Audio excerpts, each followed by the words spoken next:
یو سړی او مېلمانه به چې راله نو د ښځې نه ډېر تنګ و. ښځې نه به چې مېلمانه به راله دی به کوتک راواغست خو مېلمه به یې نه پرېښو کور کې. یو مېلمه یې راغی ډېر معزز و. دی اوس سړی کې خیال کوي چې که ښځې ته هم چې چای مې پخې کا یا روټۍ پخه کا، مېلمه راغلی اوس مې ښځه خښته په لاس ورپسې راوځي څه وکړم؟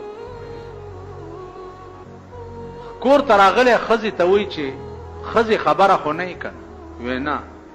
وی یو ډېر لوی خان راغلی دی، بنګلې دي او چمنونه دي او دولت دی او جایګیرې دی، که د عزت وله ورکو نو ډېر څه به راکي. نو ښځه خو هم خر دماغه ده که نه؟ ویل ښه نو په دې زاړه کور کې مونږ اوسېږو یو بنګله به رانه کي؟ ویل بنګله هم راکوي خو که تا عزت و. ویل الله چرګوړی راونیسه زه. میړه یې چرګوړی رانیولی دی، حلال کړی دی او زر یې وله روټۍ موټۍ او چای مې بار حجره کې دی خان سره ناست دی. ورته ویل خان په داسې بلا اوښتی یم که د دې ښځې نه دې خلاص کم نو عمر له به دې نیکي منم. هغې ویل غم مه کوه، چرګ مرګ یې راوړی دی خوړلی دي. دا ښځه دې خان وویلې دې سړي ته چې دا په څنګه کور کې مړه اوسېږي، زما یار یې او په جونګړه کې اوسېږي، راځه چې یو بنګله دله درکم. ښځه ورته وایي چې او خان خدای دې ډېر ښه ساته. سړي ته وایي چې لږه سوجي نه کومه چې لږه حلوا هم وله وکړم. ویل وکړه، حلوا یې هم وله پخ کړې ده. کډه تړه ویل چې ځو. کډه د غریب څه وخو لت کوپړی راغستی دي او په یو دوو خرونو یې بار کړي دي، په یو یې کټونه یو دوه تړلي دي او پسې یو بکسونه مکسونه ایښي دي او روان دي. چې څه منځ یې مزل یې کړی دی د خان چې کتلي یو کوی په مخه ورغلی دی. خانه کوی کې داسې کتلي دي، ویله د قدرت مالکه ته څه لوی خدای چې په کوی کې دیم چمن او باغچې جوړې کړي دي. د ښځې غېږ کې ماشوم و. میړه ته وایي چې ته لږ ونیسه چې زه به ګورم.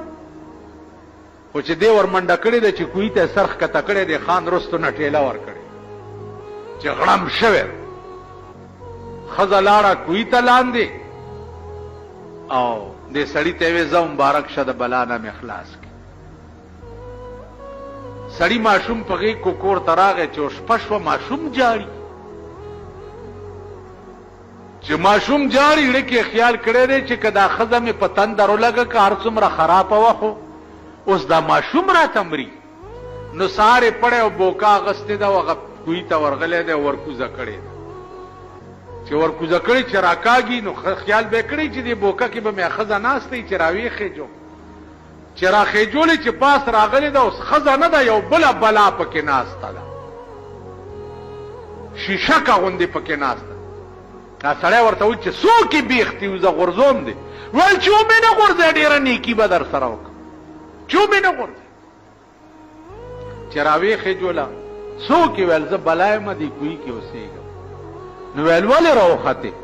ویل پرون یو ښځه را پرېوتې ده، دې سپېږمو ته یې راوست. د خدای قهر ښځه نه ده، د خدای قهر. دې سړي ورته ویل ښه ده نو خو به ما سره نیکي کوې چې دې بلا نه مې خلاصه کړې، زما ښځه نشته، واده مې نشته. دې بلا ورته ویل چې زه پیری یم، زه به لاړ شم د بادشاه په لور به کښېنم، بادشاه به اعلان وکړي چې زما لور نه چا پیریان پاسول، دا لور به ورکوم او باچهي کې به م څه حصه ورکړم. به ته به راشي چې ما له دم راځي به چې زه تا وګورم د بادشاه لور نه به زه پاسم، به ټیک شي، تاله به په نکام درکړي او بادشاه به بنګله او مزې به. بلا تلې ده صاحبه د بادشاه په لور ناسته، د بادشاه لور باندې اوس پیریان هله دمګري راولئ، ملا راولئ، دم کوي، نه کېږي. چې نه کېږي دی ورغلی چې صاحب ما سره د پیریانو اجازه ده، بس دمولو سره به دا جوړی. چې دی ورغلی دی، بلا ورته ویلي دي چې رالی. ویل بس زه لاړم، خو که په بل چا کېناستم نو بیا به نه راځي. هسې جنګ چې ځان نه د دوو دروازو نجومي جوړ کې. تاسو په دې دغه ګورئ په دې دیوالونو باندې دا د نجومیانو ایډورټایزمنټ چې کېږي، ګورئ په اسلام کې دا شته.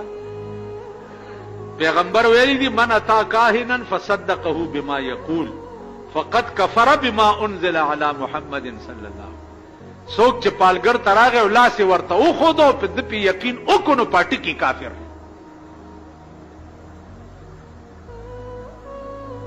عزیزانو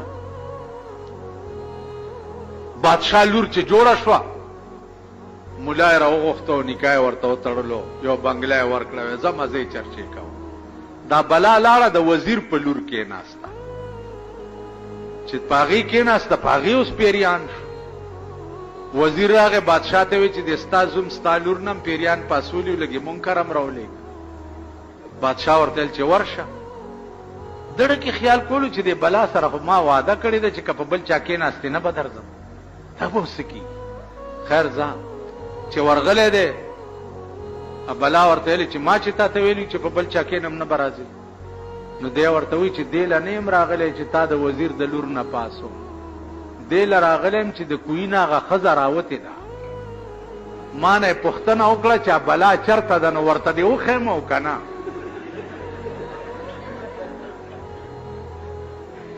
بلا ورته وی چې دا د وزیر لورم ستا شو خو چې خزه ته مې ونه خې هغه د کوی په بلا وړېدلې کنه ما